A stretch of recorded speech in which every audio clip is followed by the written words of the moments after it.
आज कई दिनों के बाद आना हो पा रहा है, कई दिनों के बाद आज ये वीडियो बनेगा। लगभग 3-4 दिन नहीं हो पाया। चलिए 10th क्लास की मैथ्स में हम आज स्टार्ट करते हैं कुछ बदल करके, अलजेब्रा शुरू करते हैं। अलजेब्रा या ट्रिग्नोमेट्री, तो मैं अलजेब्रा ही सोच रहा हूँ आज क्वाड्रेटिक इक्वेशन पढ़ूँगा, फिर उसके बाद ज्योमेट्री का पोर्शन, लोकाई और हम क्या कहते हैं कंस्ट्रक्शन पढ़ाएंगे। तो अभी क्वाड्रेटिक इक्वेशन,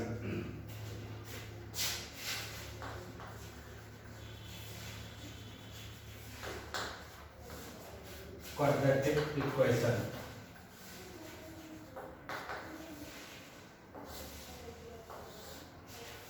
क्वाड्रेटिक का मतलब ये हुआ कि जिसमें पावर 2 हो, वेरिएबल की पावर 2 हो, वो क्वाड्रेटिक होता है। देखिए सबसे पहले तो आप जानिए कि नंबर्स के बारे में।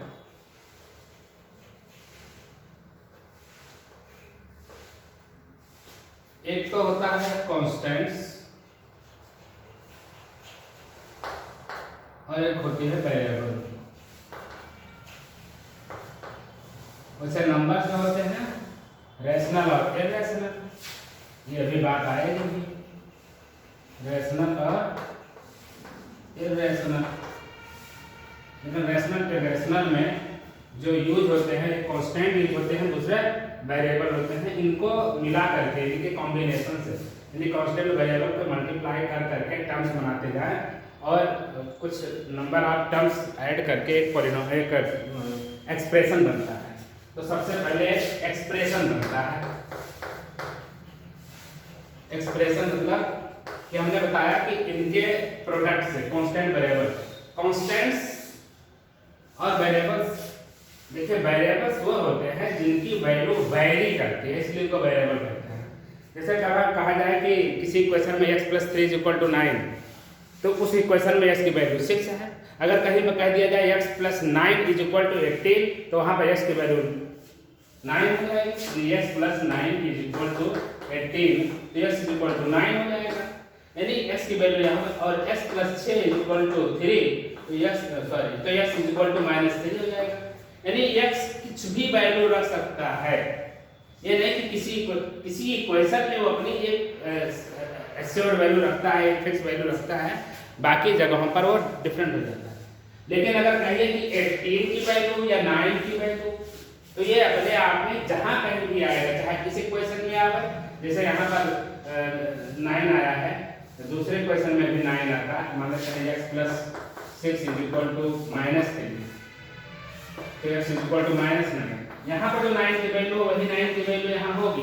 ये हमेशा जहाँ कहीं भी दुनिया में पाए जाएंगे, भूलोक, पाताल लोक, स्वर्ग लोक, मृत्यु लोक, जहाँ पर भी ये होंगे, अपनी वैल्यू कांस्टेंट फिक्स रखेंगे कि हाँ हम 9 हैं।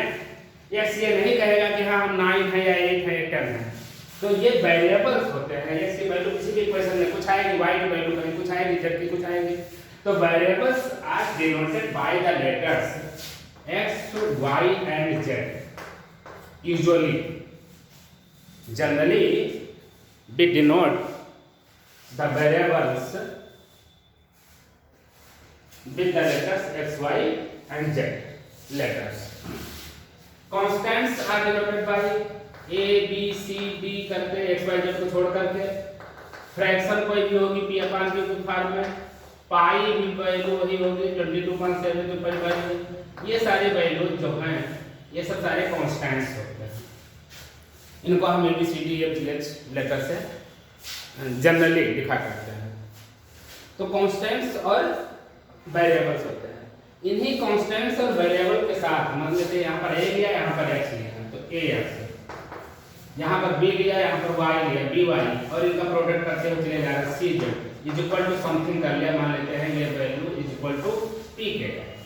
तो अगर हम सिर्फ इतना ही लिखें, ये एक हमने एक्सप्रेशन तैयार किया, यानी with the combination of constants and variable we make an expression. ये एक्सप्रेशन हुआ। लेकिन अगर यही एक्सप्रेशन यही हुआ x² + 2x + 5। अब यहाँ पर देखिए, यहाँ पर वेरिएबल्स कितने इंट्रोड्यूस हुए हैं, एक x है, दूसरा y है, दूसरा z है, यानी इसमें थ्री वेरिएबल्स आर यूज्ड,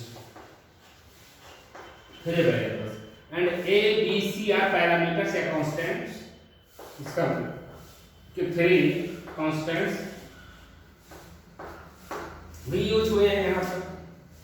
तो हम यह भी कह सकते हैं कि एक्सप्रेशन x + 5 भी एक एक्सप्रेशन है जिसमें केवल x ही यूज हुआ है, x को ही पावर में अलग अलग, लेकिन एक ही ऐसी चीज है, यानी एक ही ऐसी जात है, एक ऐसी ऐसा टर्म है, एक ऐसा लेटर है जो है बार बार रिपीट हुआ है लेकिन एक ही है, यानी ये वन वेरिएबल में है, ये वन वेरिएबल में है, और यहाँ पर थ्री वेरिएबल है, यानी एक्सप्रेशन है ये थ्री वेरिएबल का, ये एक्सप्रेशन है वन वेरिएबल का।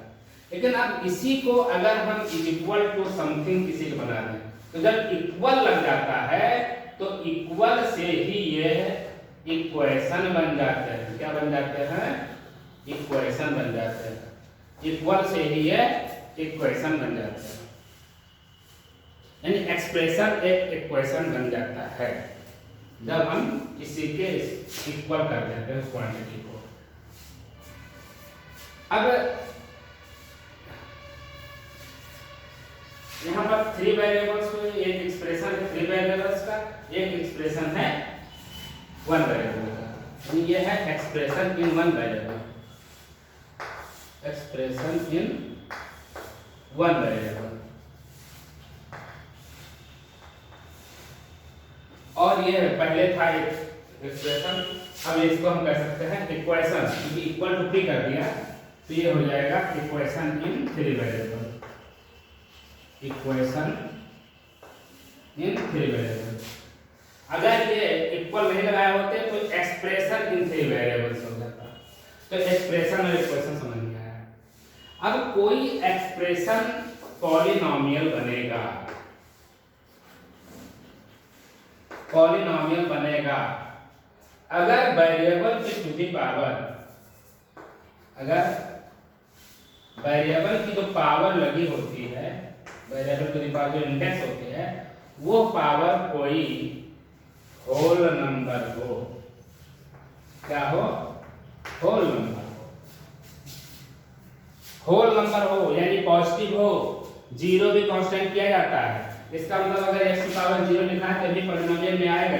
x की पावर 0 क्या होता है? 1, यानी जितने कांस्टेंट टर्म्स होते हैं वो भी पॉलिनोमियल में आते हैं। अगर कह दिया जाए 1 तो 1 is also a polynomial, 1 is also a polynomial. तो पावर 0 भी हो सकता है, फिर 1 2 3 4 हो सकता है, पॉजिटिव हो सकता है, नेगेटिव नहीं हो सकता है। होल नंबर इसीलिए लिखा है, इसमें नेगेटिव नहीं हो सकता, कोई फ्रैक्शनल वैल्यू नहीं हो सकती, कोई डेसिमल वैल्यू नहीं हो सकती है। यानी कि x की पावर 0, x की पावर 1 2 3 4 5 ये हो सकता है। वेरिएबल के जगह y भी ले सकते हैं, z भी ले सकते हैं, यानी y की power 0, y power 1, y power 2 हो सकता है। तो यहाँ पर पॉलिनोमियल के लिए सारे एक्सप्रेशन ऐसा नहीं होंगे। जैसे मैं लिख दूं x की पावर 2 प्लस √x + 5, ये पहली बात तो एक्सप्रेशन है, इसमें कोई दो राय नहीं, इसमें कोई दो राय नहीं, ये एक एक्सप्रेशन है क्योंकि ये पावर्स में एक्सप्रेस किया गया।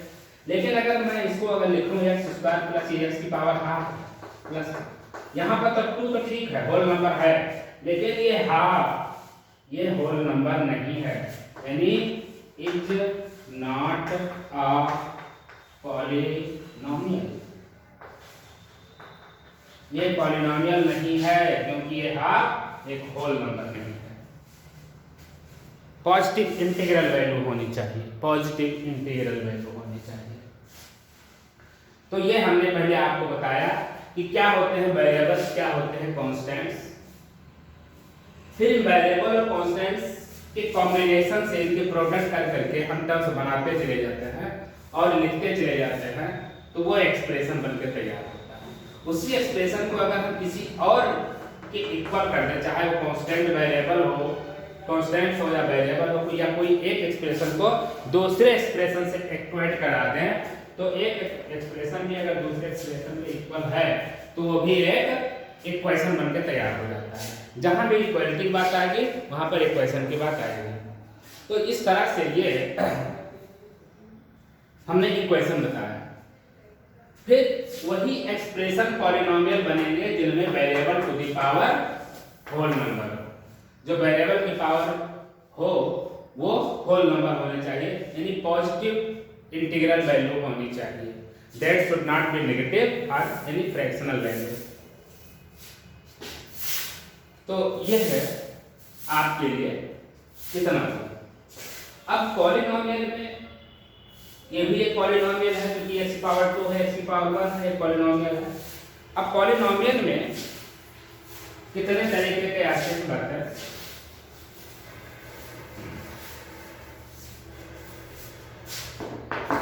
जैसे ये बताइए कि लिखा हो x × y divided by 3z plus 5 plus करके छोड़ दीजिए। इसमें कितने टर्म हैं? तो टर्म तो प्लस ही या प्लस और माइनस, केवल terms are separated by plus and minus sign. Terms are separated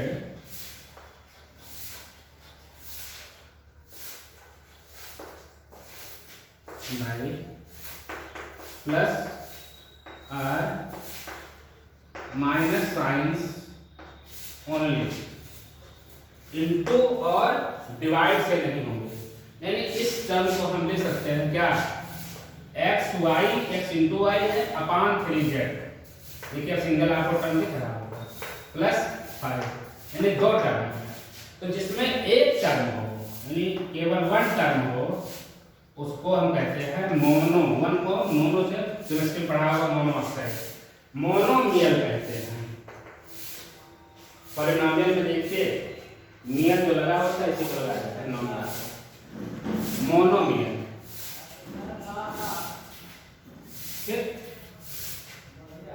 इसी तरीके से अगर दो टर्म हो तो उनको हम बाइनोमियल कहते हैं। इसी तरह से बाइनोमियल का थ्योरम आप लोगों ने पढ़ा होगा 11th क्लास में। बाइनोमियल कहते हैं जिसमें तीन टर्म है उनको हम ट्राइनोमियल कहेंगे। इनको हम ट्राइनोमियल कहेंगे जिनमें चार टर्म हो और चार से ज्यादा हो, 4 से इंफिनिटी टर्म हो। तो अब उसके लिए अब अलग अलग नाम नहीं रख सकते हैं। पॉली का जिसे हम मल्टी नाम देते हैं इंग्लिश में, उसी तरह हमारे मैथ्स या साइंस में पॉली नाम होता है। जैसे आपने सुना होगा पॉलीमर्स, पॉलीथीन, पॉलिएस्टर। एस्टर्स के पॉलीमर्स कर दीजिए तो पॉलिएस्टर, एथेन के कर दीजिए पॉलीथीन हो जाएगा। आइसोमर्स के अगर पॉलीमराइजेशन कर दीजिए तो वह पॉलीमर्स हो जाता है। तो इनको हम पॉलिनोमियल कहते हैं। लेकिन पॉलिनोमियल तभी बनेंगे जब ये कंडीशन होल्ड करेंगे, variable to the power whole number. इसी तरीके से जब वेरिएबल के ऊपर पावर लगी हो, power variable to the power 1 लगी हो तो इसे हम लीनियर कहते हैं। लीनियर क्यों कहते हैं? मान लेते हैं ये हमने बनाया ax + b = c इस मॉडल का, यानी कि 5x प्लस या by में कर देते हैं 7y = 12। तो इससे आप अगर एक प्लॉट ड्रा करो तो ये 5,7 से होकर जाने वाली एक लाइन होगी, एक लाइन होगी, यानी यार x और y से नहीं जाना है। तो ये एक लाइन होगी। With the help of this type of equation, we can draw a line. That's why this type of expression or this type of equation is called linear equation. Liner से linear पढ़ाया जाता है। This type of equation is linear equation. तो जिसमें power 1 हो linear, जिसमें power 2 हो वो क्वाड्रेटिक,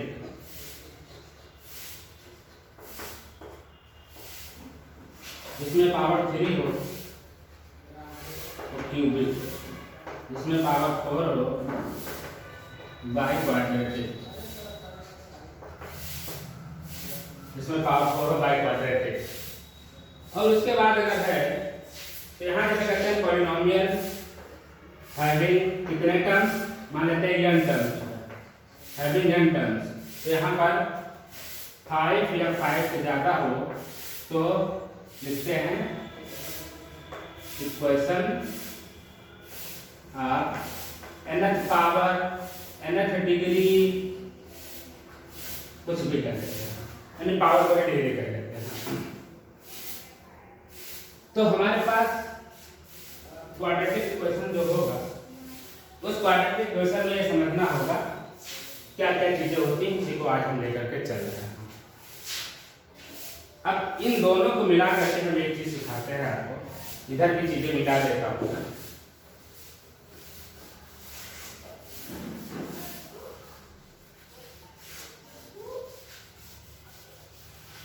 इधर की चीजें मिटा देता हूँ।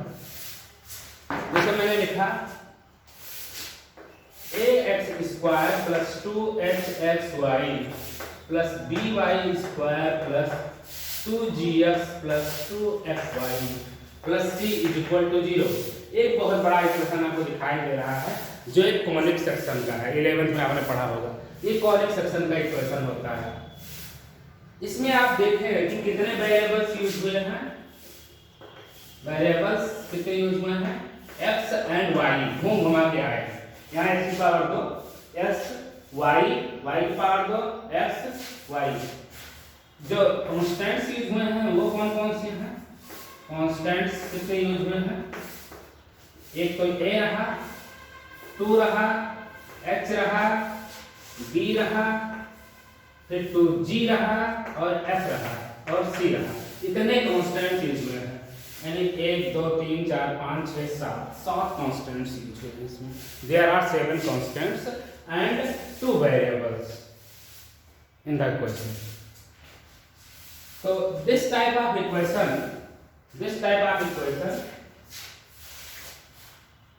is called quadratic equation because the variable, the power to the variable to the power is 2। यहाँ पर x 1 है, y 1 मिला करके यहाँ पर 2, यहाँ पर 2 x की पावर 1 y की पावर 1 मिला दीजिए यहाँ पर तो 2 तो भी, तो हाईएस्ट पावर कितनी होती है, जो हाईएस्ट पावर होगी इक्वेशन में that will be the degree of the equation। उस इक्वेशन की वही वो डिग्री होगी। यानी ये पावर 2 वाला है तो सेकंड डिग्री का इक्वेशन, सेकंड डिग्री बोले तो क्वाड्रेटिक, तो क्वाड्रेटिक इक्वेशन को हम सेकंड डिग्री भी कहते हैं, सेकंड डिग्री का इक्वेशन। खूब 11th में पढ़ा हो, ओ सॉरी मैं तो 10th में पढ़ा चले कोई बात, कुछ अलग नहीं होता है। तो ये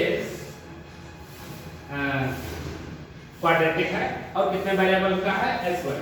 यानी इस इक्वेशन को हम लिखेंगे, एक तो यहाँ पर इक्वल लगा इसलिए इक्वेशन, अगर वो इक्वल नहीं होता तो सिर्फ ये एक्सप्रेशन होता और पावर चूंकि सब होल नंबर है तो ये पॉलिनोमियल होता। नहीं, ये पॉलिनोमियल ऑफ सेकंड डिग्री है, लेकिन हम इसको लिखेंगे क्वाड्रेटिक, पावर 2 है ना, इसको कहेंगे हम क्वाड्रेटिक। अभी लिखा पावर 2 वाले को क्या कहते हैं, क्वाड्रेटिक, हाईएस्ट पावर 2 है। क्वाड्रेटिक इक्वेशन है चूंकि ये इक्वल लगा हुआ है, इन 2 वेरिएबल है x और y, तो इन 2 वेरिएबल्स, ये बात समझ में आ रही होगी। क्वाड्रेटिक इक्वेशन इन 2 वेरिएबल्स, ये आपके लिए हमने एग्जांपल दिया। अब मान लेते हैं कोई x³ minus plus 1 is equal to 0। अच्छा, इसमें हैविंग 7 टर्म्स हैं, 1 2 3 4 5 6 हैविंग 6 टर्म्स हैं। ये मोनोमियल में नहीं आएगा, बाइनोमियल में नहीं आएगा, ये पॉलिनोमियल हैविंग 6 टर्म्स, ये वाला जो लिखा है। तो इस तरह से अब हम कैटेगराइज करेंगे कि कोई भी एक्सप्रेशन या इक्वेशन किस टाइप का है, वो टाइप डिग्री में और नंबर ऑफ टर्म्स मतलब मोनोमियल बाइनोमियल मियल में लेंगे। उसके लिए हमें इसको कैटेगराइज करके देना होता है। तो x की +1 वेरिएबल 1 है, हाइस्ट पावर 3 है, इक्वल लगा हुआ है, यानी ये एक इक्वेशन है। कैसा? क्यूबिक इक्वेशन है, cubic equation in one variable, एक ही वेरिएबल पे यूज हुआ है।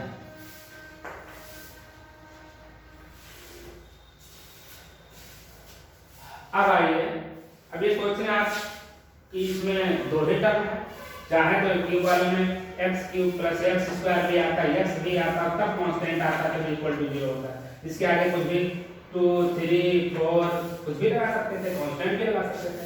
तो ये भी cubic equation in one variable ही होता है, लेकिन यहाँ पर 1, 2, 3, 4 टर्म होता है, यहाँ पर दो ही टर्म है, तो टर्म भी एक मायने रखता है और पावर भी मायने रखता है, लेकिन एक क्यूबिक ही होता है।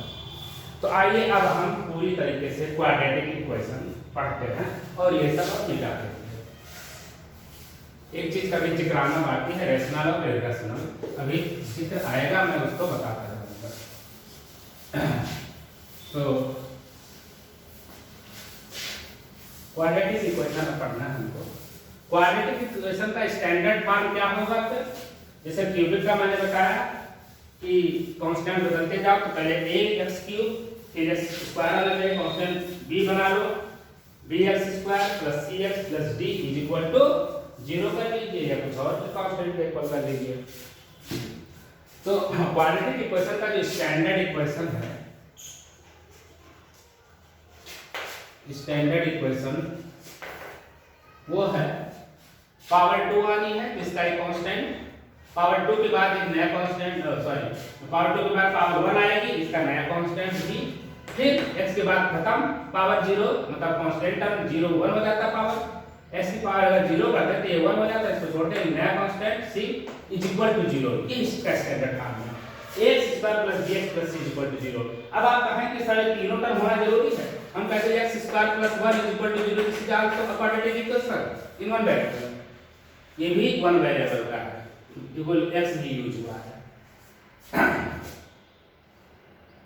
देखिए जितने वेरिएबल होंगे उसको सॉल्व करने के लिए उतने ही इक्वेशन की जरूरत होगी, यानी वेरिएबल यहाँ 1 ही हुआ कि एक ही इक्वेशन जो दिया वो एक सॉल्व हो जाएगा।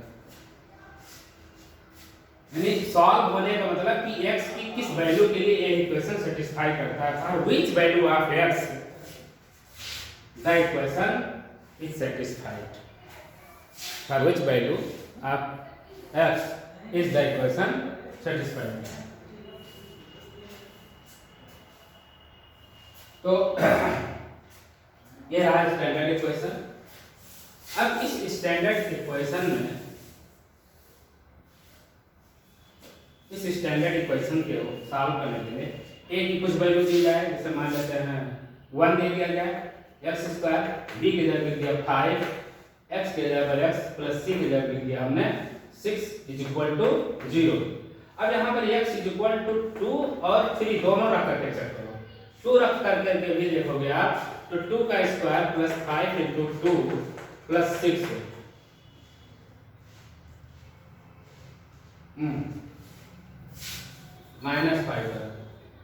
-5, तो यहाँ माइनस कर ले, तो 2 का स्क्वायर 4 -4 5 × 10 + 6, तो ये हो जाएगा 4 और 6 10 - 10 = 0, सेटिस्फाइड हो जाएगा,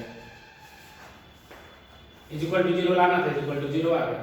इसी तरह 3 के लिए भी, इसका मतलब कि on solving this quadratic equation we get two solutions, x = 2 and x = 3, means 2 and 3 both are the solutions of the given equation, and the solution of the given equation is called, both the solutions are called roots of the equation।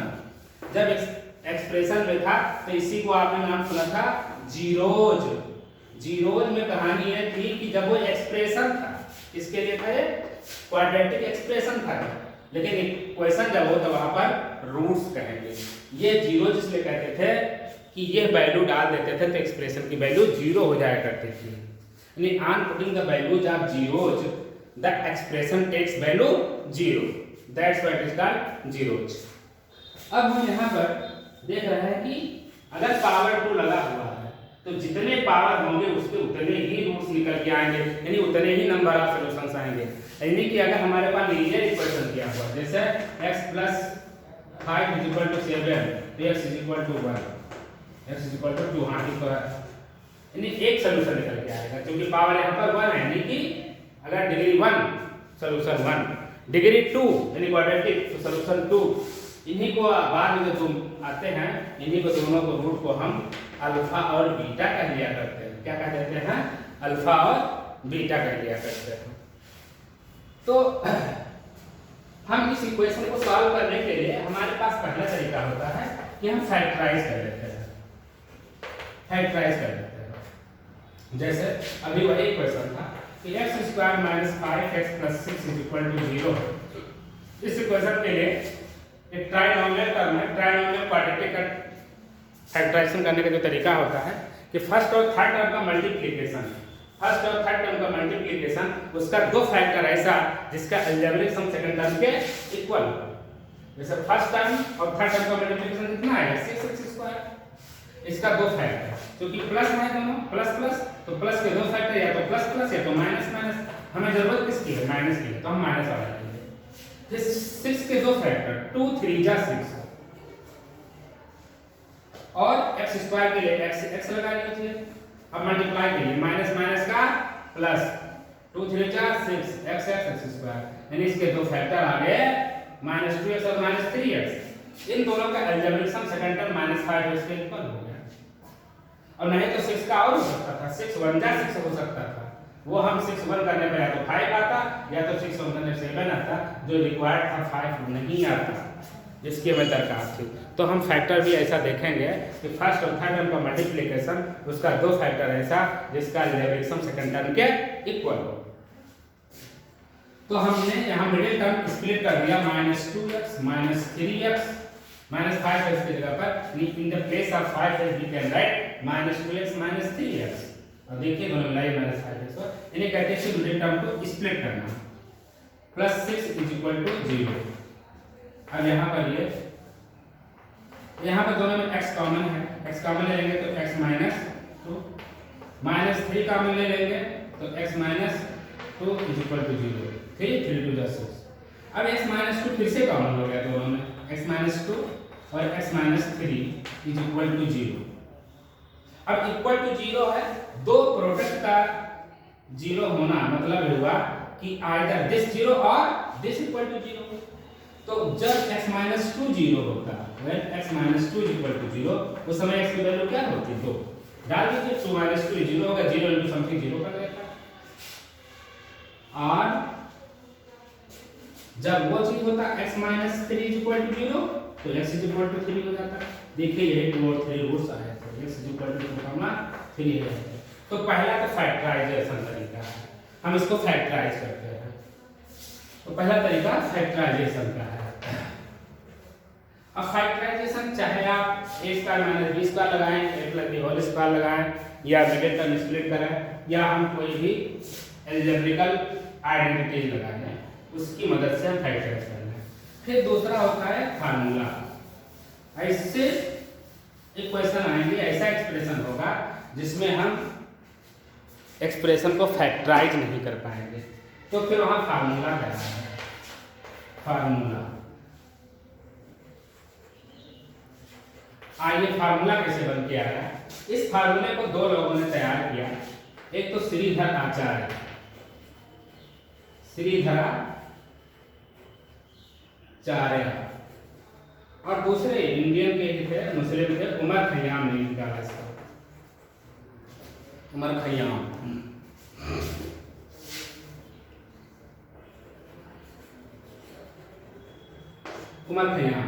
तो श्रीधराचार्य को ज्यादा prefer दिया था क्योंकि पहले निकाल चुके थे, बाद में उमर खयाम। अगर ये लोग पहले निकाले होते तब हम तो थे ही नहीं, अगर हम तब पैदा हो गए होते तो मैं निकाल दिया होता तो मेरे नाम पर होता है मिश्राज फार्मूला या मिश्राचार्य फार्मूला, जो भी नाम दे लेते हैं, कुछ ढूंढ करके अच्छा आप लोग से पूछ करके उसका हम नाम रखते हैं। चलिए तो आइए श्रीधराचार्य ने कैसे x² + bx + c = 0 का सॉल्यूशन निकाला, उन्होंने कैसे सॉल्व किया। तो श्रीधराचार्य के फार्मूले के नाम से जानते हैं। कोई question a x square plus b x plus c is equal to 0 दिया है, उन्होंने कहा कि इसमें सबसे पहले हम ए बाहर लेंगे तो बचेगा x square plus b upon a x plus c upon a is equal to 0। तो ये तो 0 हो नहीं सकता, क्योंकि स्टैंडर्ड इक्वेशन में जो ये चीज बात आती है, अगर ये 0 हो गया तो ये टर्म ही गायब हो गया, तो पावर 2 तो खत्म हो गया, सिंगल से बचा तो bs प्लस c जब बचेगा ये तो लीनियर हो जाएगा। तो यहाँ एक कंडीशन होती है, यहाँ एक कंडीशन होती है कि a is not equal to 0। अब डेफिनेशन कंप्लीट हुई है। स्टैंडर्ड इक्वेशन के लिए डेफिनेशन ये होती है, स्टैंडर्ड इक्वेशन कि x square plus bs plus c is equal to 0 है, जहां पर a is not equal to 0, a की वैल्यू 0 नहीं होनी चाहिए। तो यहाँ पर a 0 नहीं होगा, इसका मतलब ये अंदर वाली चीज 0 होगी, यानी x square plus b upon a x plus c upon a is equal to 0। अब जरा देखिए, इसको हम होल स्क्वायर बनाना चाहते हैं। तो जब फार्मूला पढ़ते हैं कि x plus y whole square is equal to x square plus 2xy plus y square, यहाँ पर 2 जो आता है इसका हाफ करके, यानी 2 का 1, तो देखिए 1 y उसी का होल स्क्वायर किया जाता है। अगर ये x प्लस 1 होल स्क्वायर होता तो x स्क्वायर प्लस 2x और प्लस ये 1 हो जाता। तो इसका हाफ करके देखो यहाँ पर स्क्वायर किया जाता है। हम यहाँ पर भी उसी तरह यानी x square plus 2 times of b upon 2a कर दूं, इससे 2 कट जाए इनटू x। जरा देखिए क्या हो रहा है, a स्क्वायर प्लस 2ab और b, तो b का स्क्वायर आपको डालना पड़ेगा, b upon 2a whole square हमने डाला। किसलिए डाला कि ये x plus b upon 2a का होल स्क्वायर बन जाए, इसलिए हमने ऐसा किया। ये x plus b upon a square plus 2ab, तो 2ab आगे पीछे हो गया है, b upon 2a plus b square यानी b upon 2a whole square. लेकिन यहाँ पर लिखा हुआ था c अपान a, तो c अपान a तो लिखोगे, और ये हमने अपनी तरफ से ऐड किया, इसमें तो था नहीं, आप ऐसे कलम से जोड़ नहीं सकते। अगर जोड़ा है तो इसको घटा दो, माइनस b अपान, या ऐसा कर दो इज इक्वल टू लगा दो। लेफ्ट हैंड साइड में हमने ये जोड़ा है, तो राइट हैंड साइड में b इधर ऐड कर दो, 0 में ऐड कर दिया, ये b upon 2a whole square इधर हो गया। इतना हमने बनाया ही था, ये होल स्क्वायर हो गया, यहाँ से c बाई a हो गया, c बाई a के उधर लेकर चले जाओ, तो उधर तो b square upon 4a square हो जाएगा, b square upon 4a square minus c by a उधर हो जाएगा। अब इज इक्वल टू यहाँ पर लिखे 4a स्क्वायर, नीचे ऊपर b स्क्वायर माइनस a निकाल देंगे तो 4a बचेगा, 4a ऊपर जाएगा मल्टीप्लाई करेगा तो 4ac, यानी ये x plus b upon 2a whole square. सीधा आचार्य का दिया हुआ इसका काम, ये मेरा कुछ नहीं है, बस उनके बताए हुए रास्ते को हम आपके लिए पेश कर देते हैं।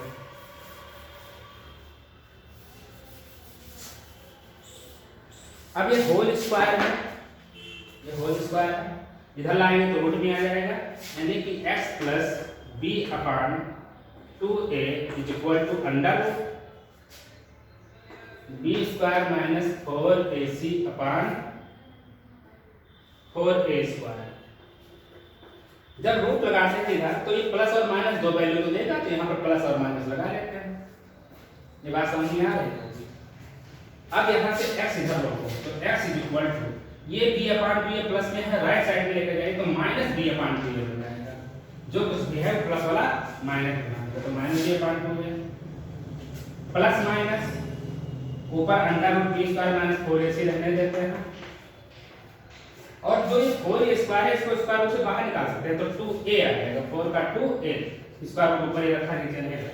अब 2a दोनों के लिए कॉमन है, तो x is equal to 2a LCM में ले लीजिए 2a, यहाँ पर माइनस b हो जाएगा और plus minus under root b square minus 4ac, यही है श्रीधराचार्य का फार्मूला कि विदाउट सॉल्विंग या without factorise the equation you can solve the given equation with the help of Shridharacharya formula x is equal to minus b plus minus under root b square minus 4ac upon 2a।